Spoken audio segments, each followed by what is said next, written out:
سفر کرتے تھے پانی والی جہاز سے. کس سے؟ پانی والی جہاز سے. اور ایک جہاز کے سفر میں اعلیٰ حضرت خود ہے اور لوگ ہیں. اور جب مکہ کا سفر کر رہے ہیں، مدینے کا سفر کر رہے ہیں، جہاز جا رہی ہے، سارے لوگ بیٹھے ہیں. بیٹھے بیٹھے جو ہے کیپٹن نے آ کر خبر دیا. کیپٹن نے آ کے بتایا یہ لوگوں ہماری مشین ہم کو الرٹ کر رہی ہے، ہماری مشین ہمیں بتا رہی ہے، ہماری مشین ہمیں ذہن دے رہی ہے، سامنے سے طوفان آ رہا ہے، اتنا بڑا طوفان ہے کہ ناؤ نہیں برداشت کر پائے گا، اتنا بڑا طوفان ہے جہاز پلٹ جائے گا، جہاز ڈوب جائے گا، سارے لوگ مر جائیں گے. تم اپنے خدا کو یاد کر لو، اپنے گناہوں سے معافی مانگ لو، اپنے خطاؤں سے معافی مانگ لو، اپنے غلطیوں سے معافی مانگ لو، کیونکہ یہ جہاز ڈوبنے والا ہے. اب موت کی خبر مل گئی ہے، موت کے بارے میں سن لیا ہے. سارے لوگ حیران ہو گئے ہیں، سارے لوگ پریشان ہو گئے ہیں، سارے لوگ غمگین ہو گئے ہیں، کیونکہ موت کی فکر ایسی ہے. ابھی کورونا بیماری آئی تھی، لوگ گھر سے باہر نہیں نکل رہے تھے، لوگ موت کے ڈر سے جو ہے اپنوں کی میت میں نہیں جا رہے تھے، لوگ موت کے ڈر سے جو ہے مسلمانوں کی میت کو نہیں نہلا رہے تھے، لوگ موت کے ڈر سے جو ہے قبر میں نہیں اتار رہے تھے. باپ جو ہے اپنے بیٹے کے جنازے کو کندھا نہیں دے رہا تھا. ارے کورونا کے ڈر سے، مرنے کی وجہ سے لوگوں نے رشتے داروں کے میت میں جانا بند کر دیا تھا.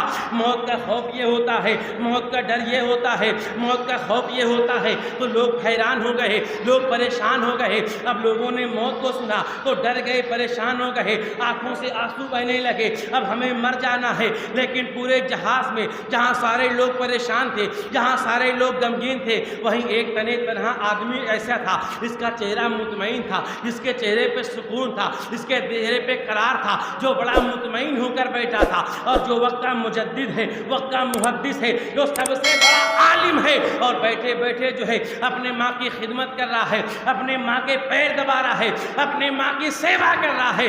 ارے ذرا سوچو نوجوانوں، آج نوجوان بڑا ہوتا ہے، ماں باپ کے پیر دبانے مجھے شرم آتی ہے، ماں کے پیر نہیں دباتا ہے، ماں باپ کی تعظیم نہیں کرتا ہے. ارے ماں باپ کے ہاتھ چومنے میں آج نوجوانوں کو شرم آتی ہے، انہیں حیا آتی ہے. وہ وہ شرم کرتے ہیں کہ ماں باپ کے ہاتھ کیوں چومے، ماں باپ کے پیر کیوں چومے. لیکن دیکھو بریلی کے امام ہیں، وقت کے محدث ہیں، وقت کے مفکر ہیں، وقت کے مجدد ہیں، اتنے بڑے عالم ہیں، لیکن اپنے ماں کے پیروں کو دبا رہے ہیں، اپنے ماں کے پیروں کو دبا رہے ہیں، اپنے ماں کی خدمت کر رہے ہیں، اور دنیا کو پیغام دے رہے ہیں. اے دنیا والوں، چاہے جس پوزیشن پہ پہنچ جانا، لیکن اپنی ماں کی خدمت کرنا، اپنے ماں کی سیوا کرنا، اپنے ماں باپ کا خیال رکھنا، ان کا ہمیشہ خیال رکھنا. لوگوں نے انہیں دیکھا تو دیکھنے کے بعد کہا تمہارے چہرے پہ پریشانی نہیں ہے، تم غمگین نہیں ہو، تم ڈرے ہوئے نہیں ہو، تم سہمے ہوئے نہیں ہو. آپ نے فرمایا یہ ڈرنا کیسا ہے، یہ سہمنا کیسا ہے، یہ غمگین کیسے ہونا ہے، آخر کیا وجہ ہے؟ لوگوں نے کہا آپ کو پتہ نہیں ہے، جہاز کے کیپٹن نے کہا ہے یہ جہاز ڈوبنے والا ہے، یہ جہاز طوفان کا سامنا کرنے والا ہے، یہ طوفان کے جد میں آنے والا ہے. آپ نے فرمایا اے لوگوں، یہ جہاز نہیں ڈوبے گا، یہ جہاز تباہ نہیں ہوگا، یہ جہاز تباہ و برباد نہیں ہوگا، یہ جہاز نشٹ نہیں ہوگا. اتنا سننا تھا. لوگوں نے کہا اے عالم دین آپ یہ بات کیسے کہہ رہے ہیں؟ ارے جہاز کے کیپٹن نے کہا ہے، جہاز کی کیپٹن نے خبر دیا ہے یہ جہاز ڈوبنے والا ہے، لیکن آپ کہہ رہے ہو یہ جہاز بالکل نہیں ڈوبے گا، یہ جہاز بالکل نشٹ نہیں ہوگا، یہ جہاز بالکل تباہ و برباد نہیں ہوگا.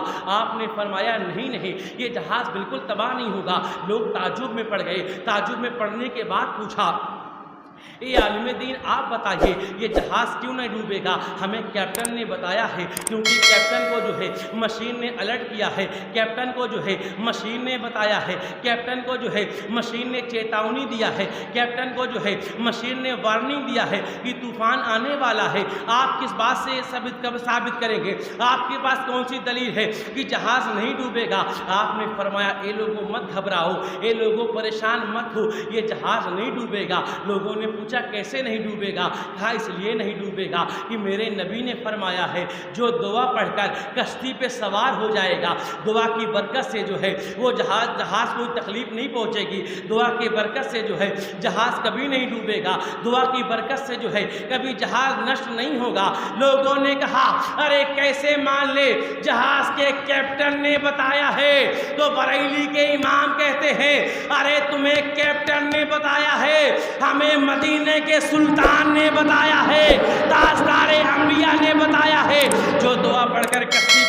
پار ہو جائے گا اللہ اس کے کشتی کی حفاظت کرے گا، اللہ اس کے ناؤ کی حفاظت کرے گا۔ اور وہ دعا پڑھ کر جو ہے میں کشتی پہ سوار ہو گیا ہوں، اب یہ ناؤ نہیں ڈوبے گی۔ اور یہ کہنے کے بعد جو ہے بریلی کے امام نے جو ہے گنبد خضرا کے ساتھ چھت طرف کھڑے ہو کر اپنے ہاتھ کو باندھ کر کہا حبیبی یا رسول اللہ، ان کی مہک نے دل کے گنجے کھلا دیے ہیں، اس راہ چل دیے ہیں، کوچے بسا دیے ہیں، آنے دو یا ڈبو دو اب تو تمہاری جانب، آنے دو یا ڈبو دو اب تو تمہاری جانب، کشتی تمہیں پہ چھوڑا لنگر اٹھا دیے یا رسول اللہ، اب چاہے آنے دو یا ڈبو دو تمہاری جانب آ رہے ہیں، کشتی تمہیں پہ چھوڑ دیا لنگر اٹھا دیے ہیں۔